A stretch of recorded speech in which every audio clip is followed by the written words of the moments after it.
Welcome to Couple Crush. Thank you very much for being there for me, all you subscribers. And for those who have not yet subscribed to this channel, please kindly hit on the subscribe button right now.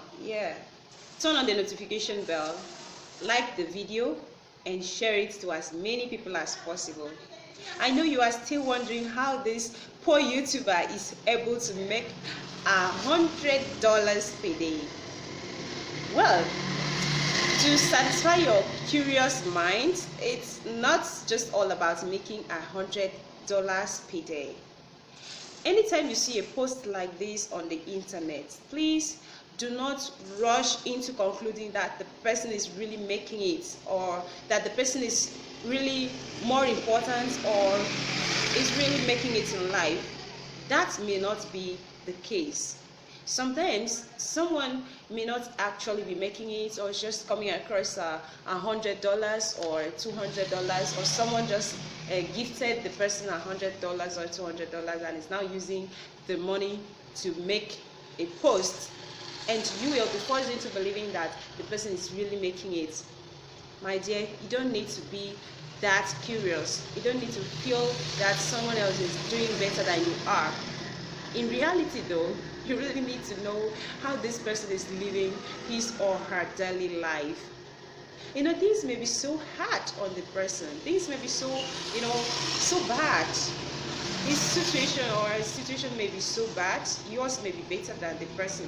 And now, because the person is able to flaunt whatsoever she comes across with, you are forced to believe that the person is making it in life. Who told you? Who told you? It's not really so. Actually, in Nigeria, $100 as of now is about 453 naira or more. I think it's probably not up to 500 naira for a dollar. So if someone says that he's making $100 per day, that means that the person is actually making like 49,000, between 49,000 to 50,000 per day. And if you are making that kind of money, will you actually be coming out to the internet to boast that you are making it? What is the aim? Are you trying to frustrate someone that do not have the ability to maybe put a food on his or her table? Are you the one believing on what others are saying? So please be very careful not to believe every detail that you see on social media. Don't feel that some other person is doing it better than you are. Don't feel that this person that you have known for this time is doing it, is making it in life than you are. You are worth even more than they are.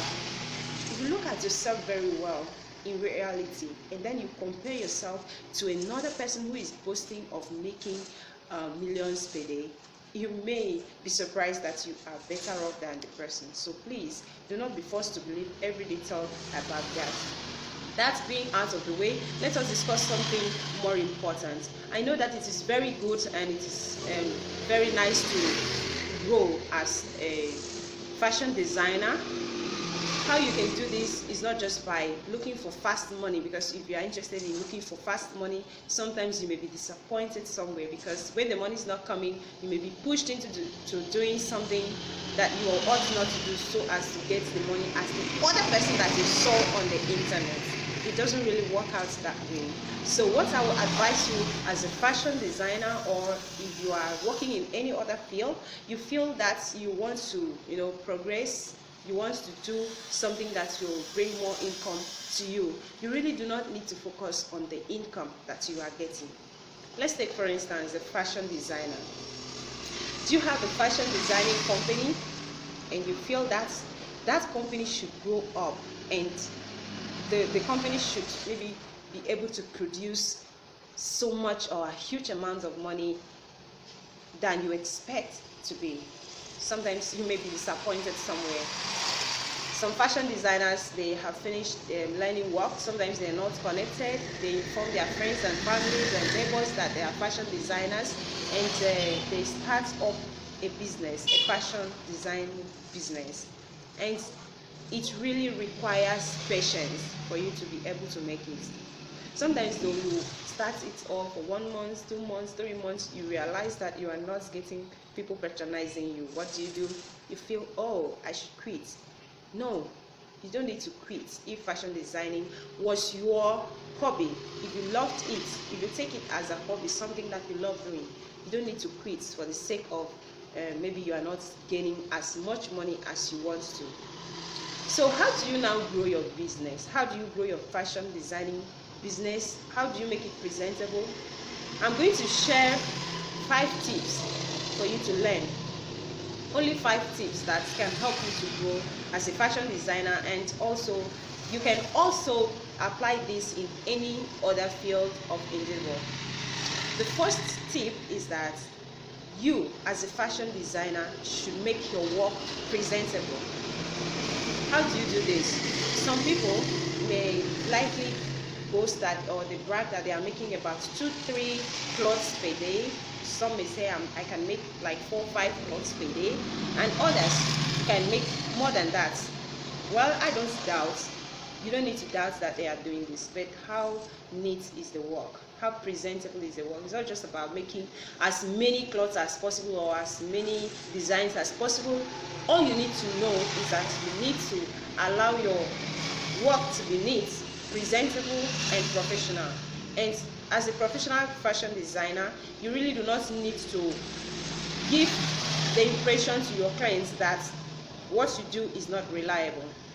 Take for instance, you are making trousers for your clients, especially a female client, and now she's wearing that trousers out, but she gets embarrassed somewhere, somehow, because of the trousers ripping apart, maybe when she wanted to lift her legs up. Would that give a good information about your work? Actually, it will not give. You though may feel that you have already finished the work, you have done it, and you have gotten the pay, but don't forget that this may discourage the person from coming back to you. Another thing that you need to know as a fashion designer is that you really need to create more customers. You really do not need to rely on the clients that you have, no matter the amount of clients that you have. You really do not need to rely on them or feeling contented with them. You really need to invite new people. And how do you do that? You keep inviting others, telling people about what you do, what you can do for them, and this will likely make them to visit you and give you the work. And if you are fond of maybe displaying a kind of clothes that is not really attractive, or you feel I can manage my materials and display a cloth that is not attractive on my mannequin, at least to create awareness that something like that is going on, I'm sorry, you are really ruining your business. You really need to spend money and make good samples so that when someone is passing by or someone is stopping by at your shop, the person will know that what you are up for is something interesting, or you can actually satisfy them. Another thing, that is number 4, I have mentioned to you already. The first one is the way you present your work, how you sew it, how you make it neat and tidy and attractive. Then the second one is you need to create new customers. Don't be satisfied with the old customers that you have. Then another thing is that what you display at your shop or in your factory should be something that catches the attention of people. Don't feel that because you are just going to put it on the mannequin and then off it goes, you remove it, and at the end of the day you are not doing anything good about the cloth. Don't worry about that. Spend money on it and make something reasonable, something nice, something presentable on the mannequin, and this will actually attract people to you. Then the 4th thing that you need to take note of is that people really like places that are neat. No matter how small your shop is, no matter how small it looks, how not shiny, no matter the material that they use in building your shop, whatsoever the case may be, you really need to make sure that that shop is always neat. Make provisions for a place that when your customer is coming in, they will not need to stand and wait for you. Rather, once they are in, they should be able to find a neat place sitting down. Not for you to pack all the pieces of fabric and scatter all over the floor, not giving attention to the hygienic condition of the place. That will not really do any good about your business. So, actually, you need to pay more attention to it than it should be. Then number 5, and that is just the last one that we're going to discuss today, is that let your work be neat, both inside and outside. And how do you do that? Sometimes you realize that some people give attention on the look, on how the outward look of the dress or the clothes or the shirt or whatsoever they are making is. They really feel good and satisfied once the outward look is nice. And don't forget that the inside of the clothes is also important to so many people. Although some may choose to be careless about that, but some may not be careless, especially if you are making a professional work. Let your work be tidy inside. And that may call for using a lining where it is necessary. And if your maybe clothes or the material that you are making, the outfit you are making, do not require a lining, try as much as possible to overlock all the rough edges. And this will really attract your customers. And how you do the overlocking to make it very neat is when the cloth is on piece by piece, you really need to overlock it as you walk along, not until you finish the whole project before you go for overlocking. So this will not make the clothes, the overlocking, neat completely. It will be a kind of partial overlocking. So you really need to make your clothes inside and outside to be neat. So with these 5 things that you have in mind, you can actually make as many people as possible to come closer to you, to be attracted to you.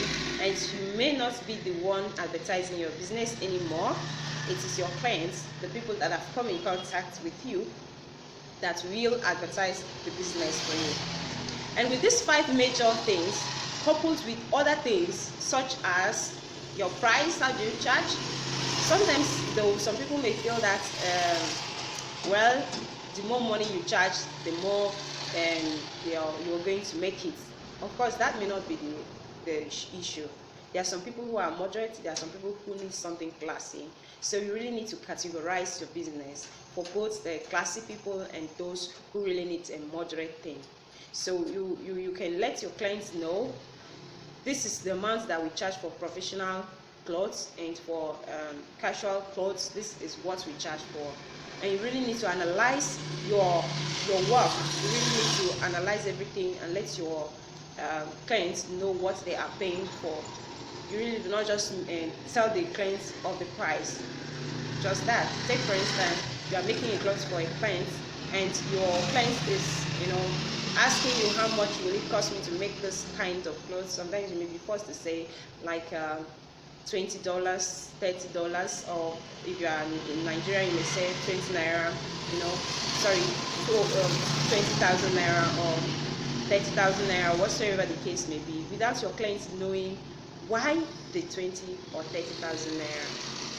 So what you really need to do in this aspect is that you are going to have analysis of the clothes, although it may not be detailed, but just analyze some things that you need to buy to make the outfit. Let your clients have an idea of those things and the actual charges that you are making, because sometimes people are tempted to feel that maybe whatever the amounts that you mentioned is what you are getting out of it. But you may realize that before you finish the project, before you complete the project, you have spent a whole lot of money in making this outfit for them. And at the end of the day, the interest that you get may not even be compared to the work that you have done on the outfit. So they will now count the whole thing as if you are the one gaining all this money. So you really need to make analysis for them, for those who are interested in knowing. And don't forget also that the key to success is not just by cheating on your customers or overcharging them. Instead, it is by giving out your best, making their outfit the best, so that wherever they go, they feel or they see that it cannot be compared to your own work, and they will surely come back to you someday. But if you make them uncomfortable and they see someone, or they happen to see someone who is giving them something more reasonable, something more beautiful than yours, actually they may not be comfortable around you. And don't forget to make your customers also to be more happy. How do you welcome them? How do you express yourself with them? If they feel that your clothes, that the work you've made for them is not to their taste, why not humbly adjust it, or explain to them why it should not be adjusted? And if they insist on adjusting it, fine, you go ahead and do so. That is why you are there for them. They are not there just because they are coming to you because you are the king or the queen. You are not really the king or the queen. So you really need to make them comfortable around you. I hope you have learned something about this video, and please do not jump into conclusion that I am making $100 per day. Disclaimer. Disclaimer. So please kindly hit on the subscribe button and turn on the notification bell, and if you apply all these things that we have discussed here in this video as a fashion designer, you will notice that you will maybe turn from a poor YouTuber to $100 maker.